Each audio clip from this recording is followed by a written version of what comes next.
All right, Frank Gaffney is with me per usual at this time every week. Center for Security Policy, securefreedom.org, counterjihad.com, executive chairman there, and also does Secure Freedom Radio as well. And Frank, I want to talk China with you, but let's do a pivot and a gradual segue, as we know in radio speak.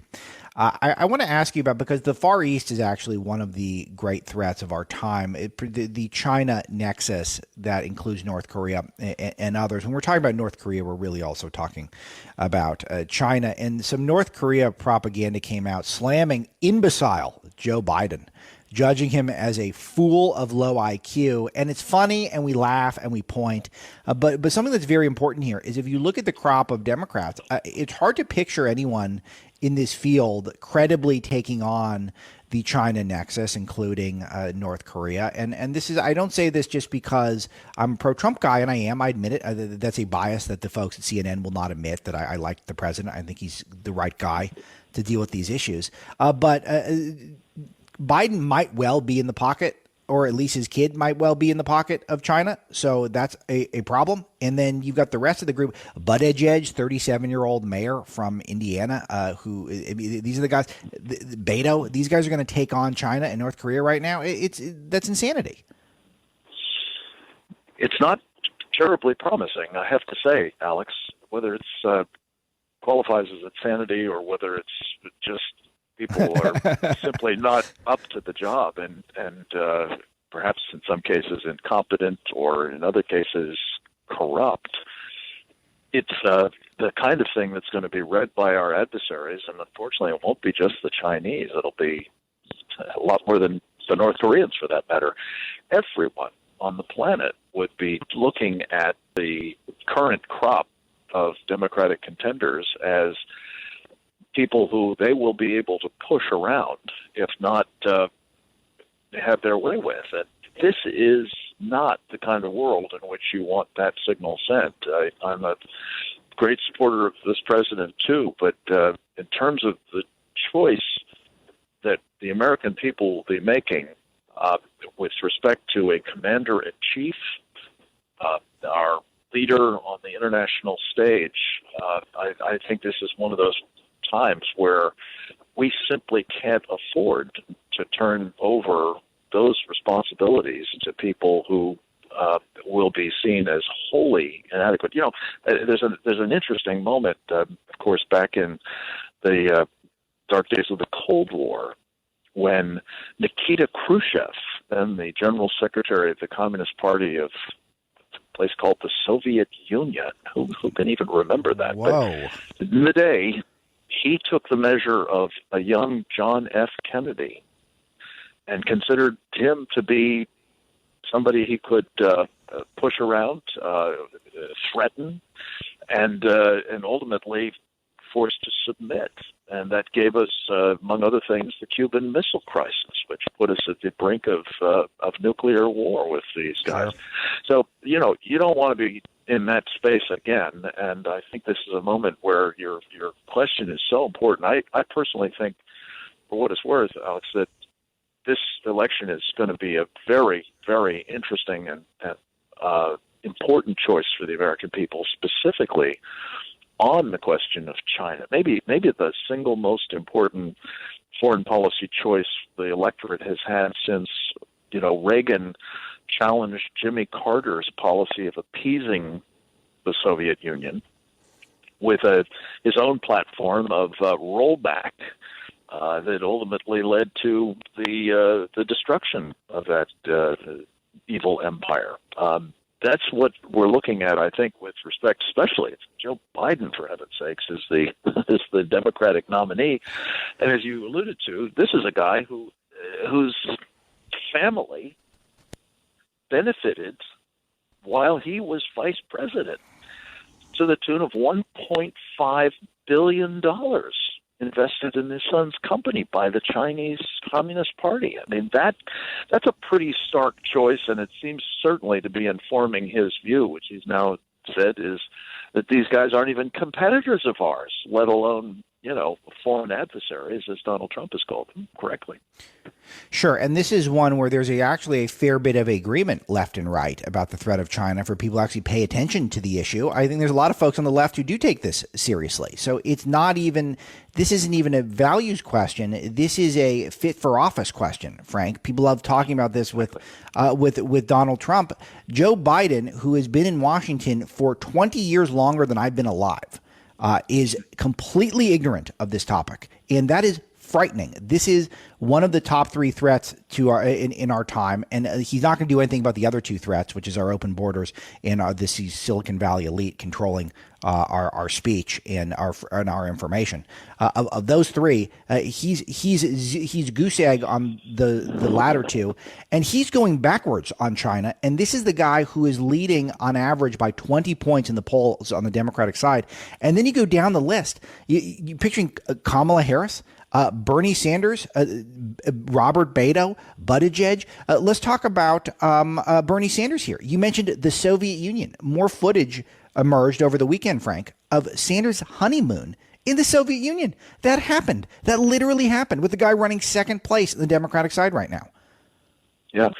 Well, it was the workers' paradise after all, and he wanted to indulge in its glories. But, anybody who spent any time in the Soviet Union and still came away thinking that socialism was the wave of the future and something they wanted to devote their life to advancing.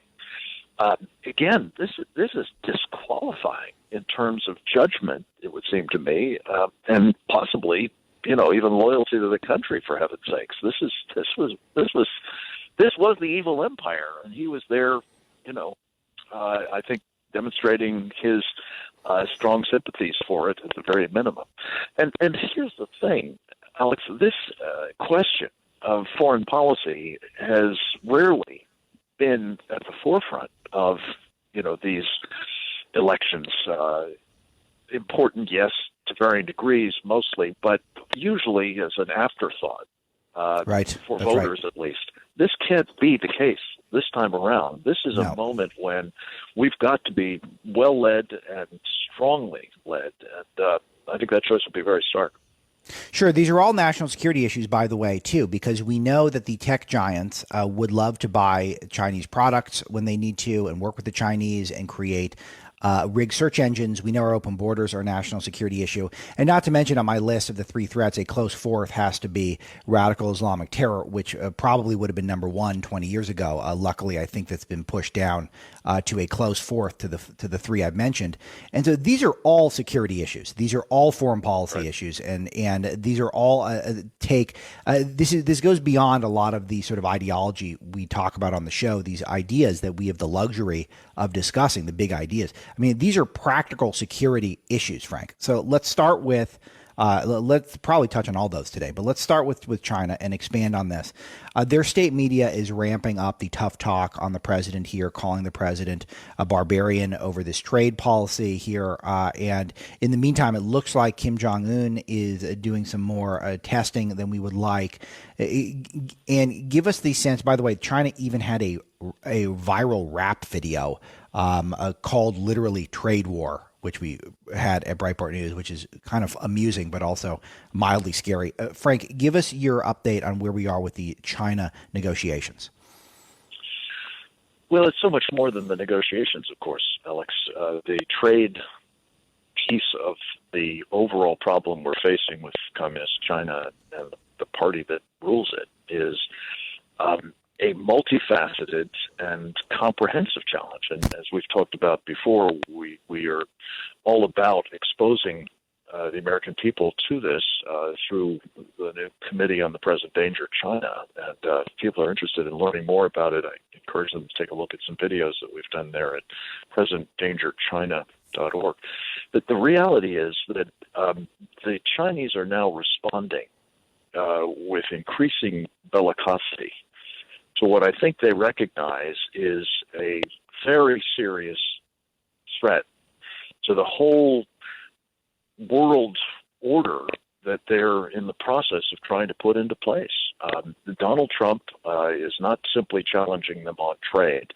He is creating an opportunity for Americans to reconstitute something we've abandoned for now several decades, namely the idea that we're going to be self-reliant, we're going to have our own supply chains, we're going to have an actual and, world-beating industrial base again. We're going to have a military second to none. We're going to dominate the international technology space as we have in the past, but as we have increasingly ceded to the Chinese so that we could get, cheap products, basically, that the globalists and others have used to justify essentially selling the seed corn of America's strength to increasingly overtly hostile China. And so the Chinese are pushing back, and I suspect this is going to ramp up further. They have gotten a sense in the past that they could, as I said earlier, have their way with us.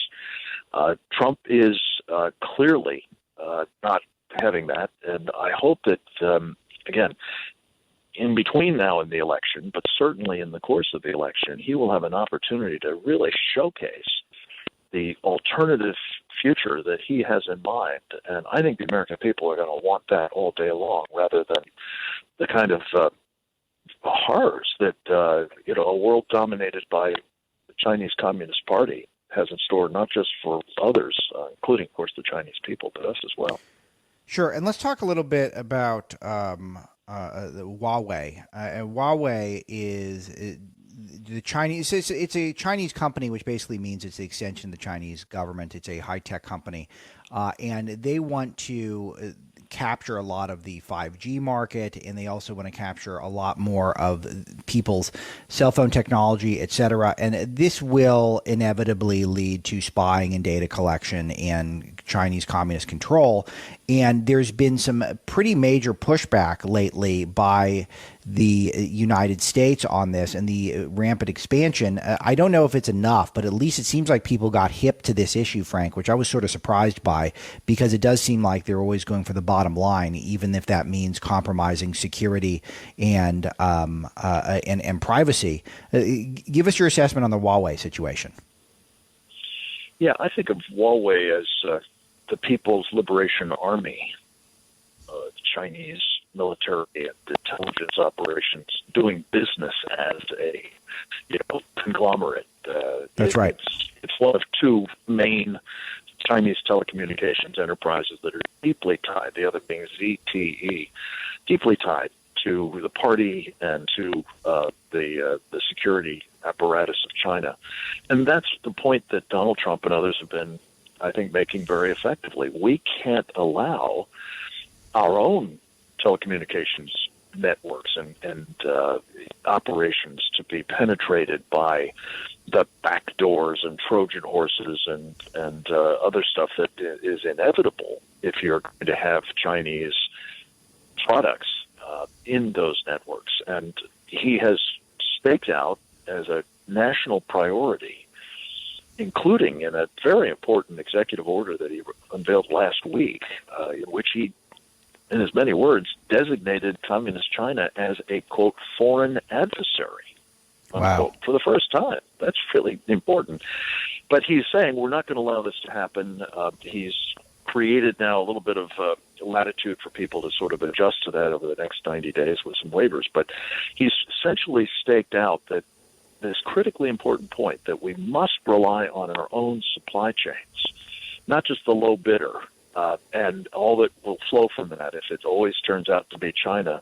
I had an interesting conversation yesterday with an electronics magnate in this country who talked about what China has done over the past couple of decades to take down our electronics industry. He said something interesting. He said, we no longer even teach in some of our leading academic institutions how to design chips, because that's just something we contract out to China. Well, this is crazy when you think about the importance that those things have in national security as well as our economy.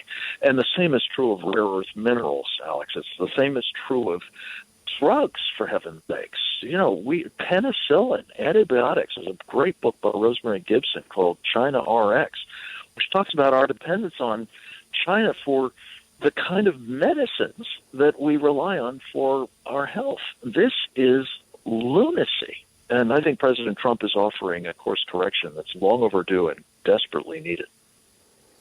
Yeah, so the rare earth mineral is a big deal. We're going to talk to John Carney, who's got a big story on that ran yesterday. We're going to talk to him, I think it's tomorrow, producers, I think, on this one. He's got a big one. So we'll get into that a little bit more tomorrow on the broadcast. Frank, but Frank, what do you make of Google cutting ties to Huawei and then immediately reversing it, and they're claiming it's temporary? How much is Huawei connected to America's Silicon Valley tech industry? Deeply, I think, is the short answer. And, Google, as you've done so much to expose, Alex, is a company that has long since lost sight of the fact that it has ties to America, it seems to me. It is one of these global enterprises, and it's deeply invested in China. Its employees have no problem working on the surveillance state of China, enabling it to oppress its people in a way that Orwell on his worst day couldn't have imagined. And yet, at the same time, they're absolutely opposed to having anything to do with helping the United States military maintain our security. So Google is really, I believe, compromised, as I say, by communist China, and whatever they're saying they're going to do, I think that's likely to be the case for the foreseeable future. And it's one of the reasons why it's so heartening what you were talking about earlier with Mark Levin, needing to have alternatives to these giants that really don't have, I believe, America's security interests at heart. So that's true, frankly, of an awful lot of American companies these days. Not all of them by any means, but those who've really bought into the sort of globalist sort of idea, and it's all one big free market, and it doesn't matter where we buy our stuff. Even though it's clear, it does. Of course it does. And the Chinese are going to make us feel that pain, whether it's by taking stuff away from us that we need, like rare earth minerals perhaps, or whether it's through using such technology as they do deign to sell us against us. Yeah, again, so important. Okay, Frank Gaffney again is with me. A couple other topics for today. Frank, let's turn to Iran. Officials are saying Iran is quadrupled their production of enriched uranium. Is this a credible report? If so, how bad is it? Well, I think this report is in part based on an interesting thing that happened. Alex, you reported on it at Breitbart. Local reporters, that is to say Iranian reporters, were allowed into the underground uranium enrichment, other nuclear weapons-related facility in the Natanz. And I think what we saw was just a slight parting of the veil there, or I guess you might say the burqa. There is, in fact, an underground infrastructure in Iran involved in nuclear weapons and ballistic missile programs that we have no idea of its extent, let alone its progress.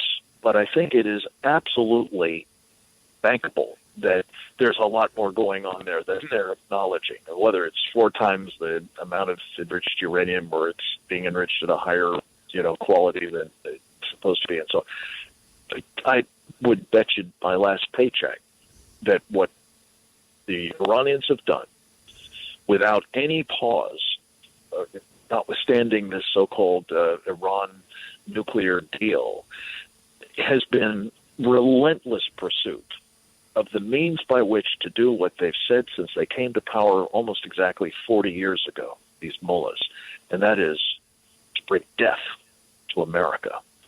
There's a nuclear weapons program there. I have no idea how far advanced it is. Some people say they already have nuclear weapons. That wouldn't surprise me, frankly, but if they don't, they're beavering away at it, and they've never stopped doing so, period. Frank, last one today. We're looking at the EU elections here, which is pretty chaotic, and the Brexit referendum. Now, Theresa May, who might have gone crazy at this point, is not just pitching a fourth the Brexit plan, which will fail again. She won't step aside, she says, until the Brexit plan is kind of moving ahead, even though this one's not going to pass. And now she's suggesting a second referendum could be worthwhile, which would essentially be the end of British democracy. The greatest democratic exercise ever was their Brexit vote. Literally, quite literally, it was the most people participating in democracy in the history of the UK. And so that would be just undone in one fell swoop. In the meantime, you're looking at some of these numbers with the Brexit Party, which is brand new, polling in the 30s. I think there's about 7 credible parties in the UK, so the polling in the 30s is a massive number. They did not exist a few months ago, Frank. And the Conservatives, which have basically run the UK more than any other party for, I don't know if it's at least decades, maybe hundreds of years. It has been a very, very, very long time. Polling at 7% now. Any thoughts on all of this? Anything to add? Well, I'm very heartened that Nigel Farage is back in the fight, and his leadership of this new Brexit party and the possibility that it might really dominate these European Parliament elections that are coming up this week is as exciting a thing as I can imagine. Under the circumstances, whether it will make a difference to Theresa May or to domestic politics remains to be seen, Alex. But I think it really does speak to the point you've just made, which is we're looking at the possible effectively end of representative governance in the UK. Yes, if there is going to be an abandonment of Brexit as is now being proposed. Yeah, and the whole point of Theresa May was she was supposed to be this sort of middle ground figure who was kind of reluctant to do Brexit but could do it. And she would be the connective tissue between the Remainers and the Leavers. And she obviously failed in that pursuit. And we'll see who's going to be next. I mean, it looks like it could be Boris Johnson because he seems to have crossover appeal between the Conservatives and the more Brexit-style populist nationalists.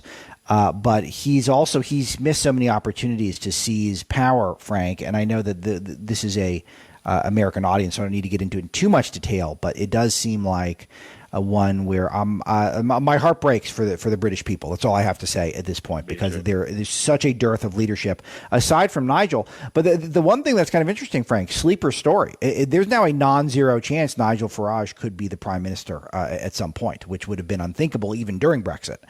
Now he's so clearly the leader of that country of all the politicians. He's clearly the best leader there is, without a close second. It's kind of remarkable. Yeah, watch this space, I think, is the answer. We'll all be doing it, and I hope at Breitbart. Yes, absolutely. And, of course, we'd be cheering Nigel on, friend of Breitbart, to the extreme. Frank, anything else to add? Incredible segment today, per usual.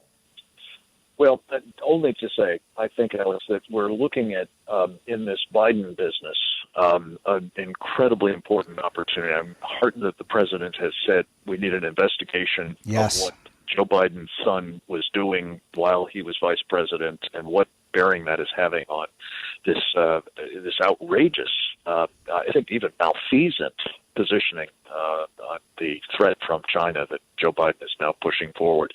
This is the kind of debate we have to have in this country, and I hope it will very much inform the 2020 elections.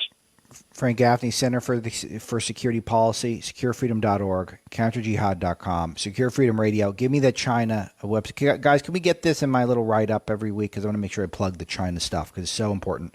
What's the China website? Yeah. DangerChina.org. Thank you, sir. We'll talk to you next week, Frank. Bless you. Thank you, Alex.